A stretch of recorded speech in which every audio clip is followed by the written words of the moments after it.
When the modern Olympic Games began in Athens in 1896, only a handful of nations even competed, and the United States was strong from the very first Games, quickly establishing a lead in the medal count it would never seriously relinquish for well over a century.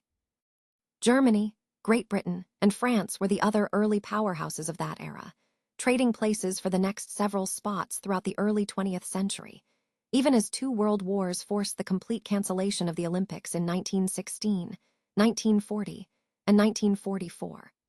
For more than 50 years, the story of the Olympic medal table was really just the story of a handful of Western European nations and the United States competing among themselves.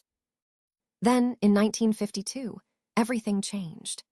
The Soviet Union competed at the Olympics for the very first time and immediately became a serious force on the world stage, turning the medal count into a genuine Cold War battleground where national pride and political ideology were very publicly on the line every 4 years in front of a global audience.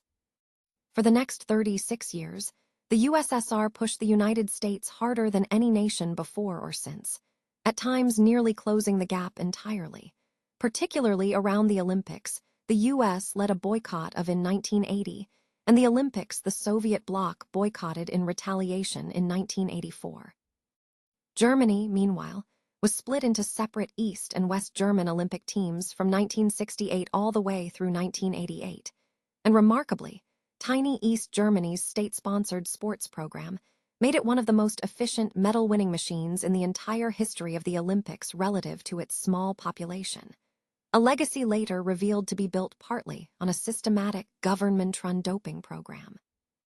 When the Soviet Union finally dissolved in 1991, its constituent republics briefly competed together one final time as a unified team at the 1992 Barcelona Games, before splitting into separate national teams altogether, with Russia inheriting most of the old Soviet sporting infrastructure and continuing to add to the combined historical tally for decades afterward.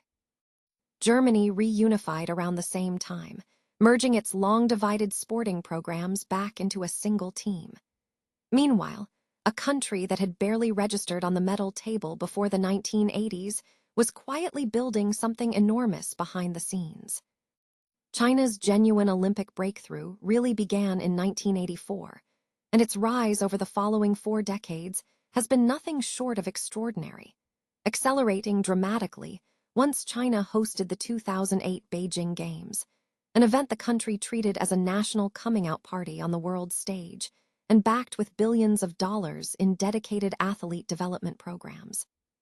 Great Britain, France, Italy, and Australia have each had their own moments in the spotlight too, often boosted noticeably whenever they hosted the Games themselves, from London's Olympics in 2012 to Sydney's in 2000, a well-documented phenomenon known simply as the host nation effect.